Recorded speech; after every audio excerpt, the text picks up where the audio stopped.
Oi, gente, boa tarde ou bom dia, não sei, boa noite, em qual momento você vai assistir esse vídeo. Deixa eu ler para você aqui uma matéria que está no site do Senado hoje, 20 de julho. Matéria de capa, tá assim: parlamentares entram com ação no STF para barrar aumento do fundo eleitoral. Esse fundo eleitoral foi votado já há alguns anos para que o dinheiro de financiamento das campanhas, né, depois de toda aquela confusão de mensalões, enfim, por aí vai, de tantos julgamentos, votou-se que o governo, né, separaria uma parte de dinheiro no chamado fundo eleitoral para financiar as campanhas eleitorais no Brasil, tá? E no dia 15 de julho, semana passada, a Câmara, deixa eu ler direitinho aqui, na quinta-feira, o Congresso Nacional aprovou um aumento de 2 bilhões, um aumento partindo de 2 bilhões para 5,7 milhões, portanto um aumento de 3,7 bilhões de reais, para financiar as campanhas eleitorais de 2022. Lindo, né? Eu me recordo que em abril, assistindo uma reportagem da UFRJ, sobre a UFRJ, a universidade, a representante da universidade, salvo engano foi a reitora na época, disse: eu não tenho dinheiro para pagar simplesmente as contas básicas da UFRJ. Você sabe o que são contas básicas, né? Água, energia, ela falou assim, fornecedores, telefone, tá? A resposta naquela época do ministro da Economia foi: de fato, há 8 bilhões de reais bloqueados das universidades federais. E esse dinheiro não vai ser liberado enquanto não entrar mais dinheiro para o caixa do governo.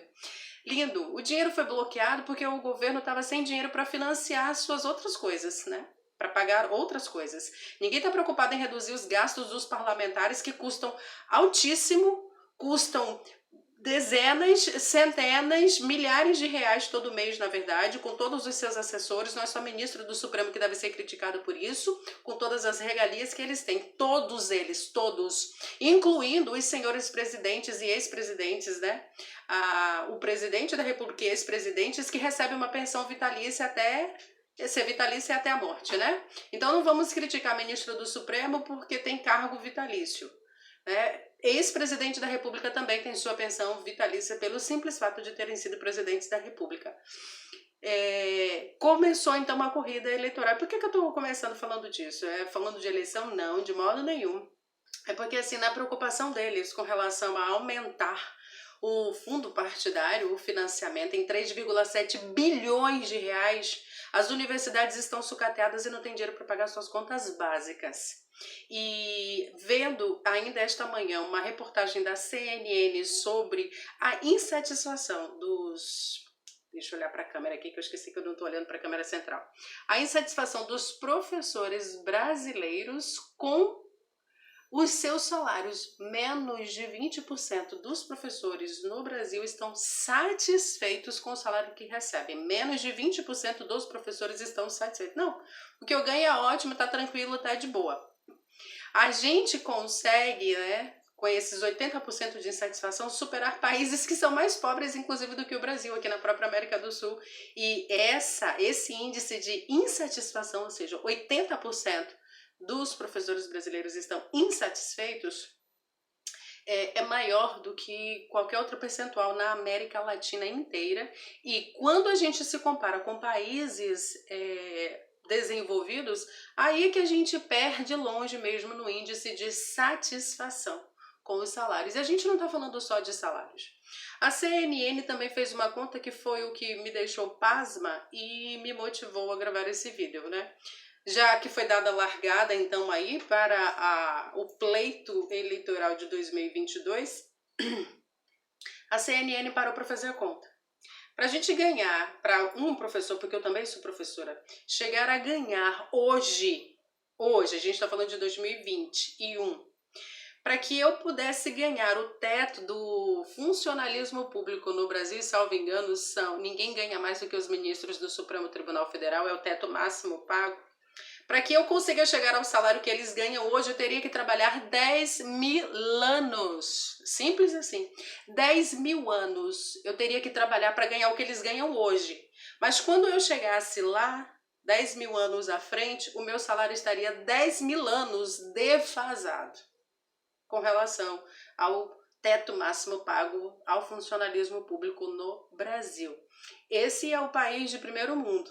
Esse é um país em que a gente tem assim um ministro das ciências, né, tecnologia, que assim veio de lá dos Estados Unidos, né, super gabaritado, né, e a gente tem assim esse homem que investe pra caramba, né, que assim poxa, tá bem à frente aí, incentivando as pesquisas, né, dando muitas reportagens sobre como o ministério, né, que ele administra tem incentivado, financiado as pesquisas no Brasil. A gente tem também aí um MEC super, ultra, mega fortalecido, né, com uma troca sucessiva que a gente teve aí, trocas de ministros, né, no comando da pasta do Ministério da Educação.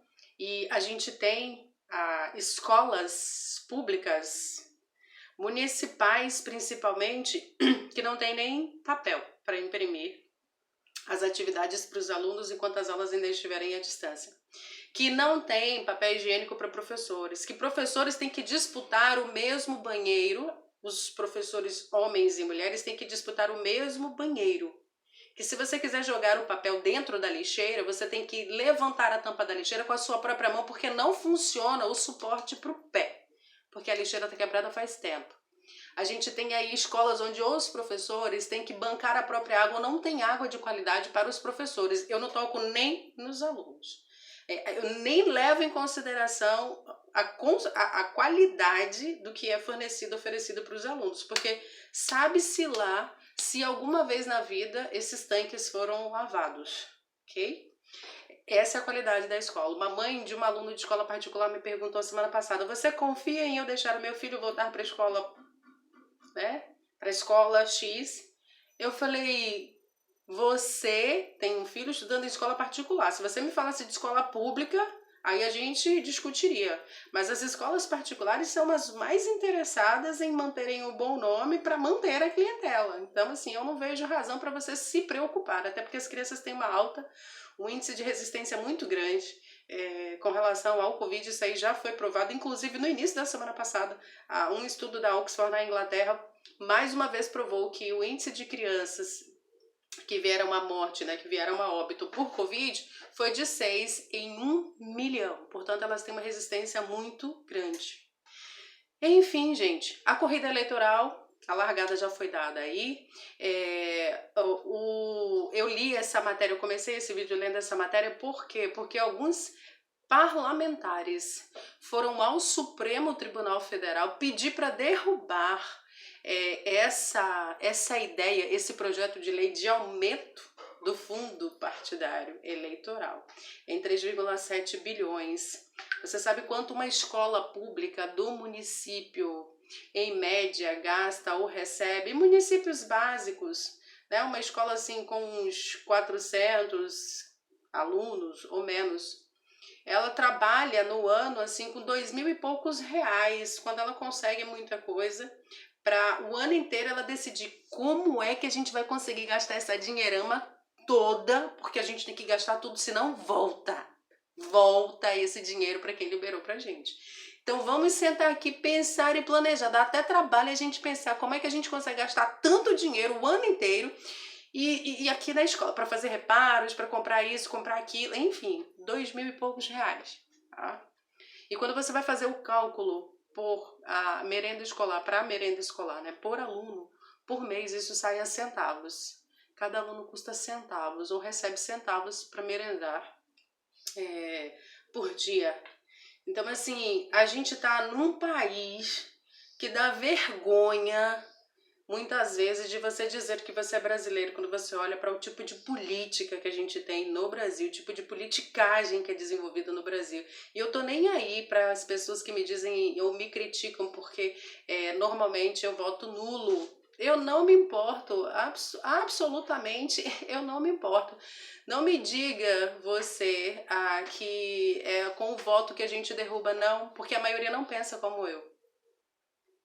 E graças a Deus por isso também, né? A maioria não pensa como eu. Portanto, as coisas vão continuar do jeito que estão. Basta a gente olhar a Câmara de Vereadores da cidade de Itabuna, por exemplo.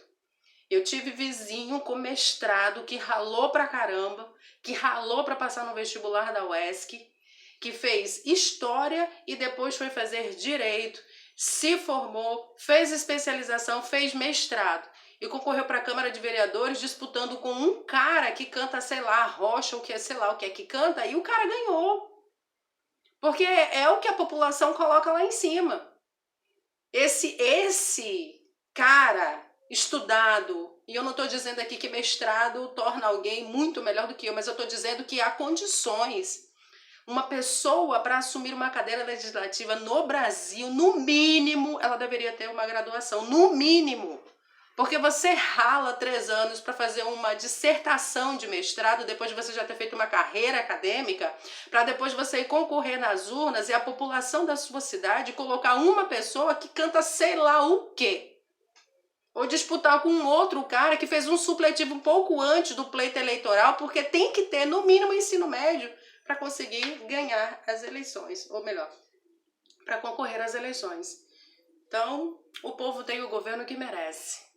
Eu lamento que nós, professores, tenhamos que trabalhar aí 10.000 anos para a gente conseguir ganhar o que hoje um ministro do Supremo Tribunal Federal, por exemplo, ganha. Mas não se preocupe, porque você vai ter que ralar ainda por mais 10.000 anos, porque quando chegar lá, se você ainda estiver vivo, você vai estar com 10.000 anos de defasagem no seu salário. E viva o Brasil! Era só um desabafo. Até mais para vocês.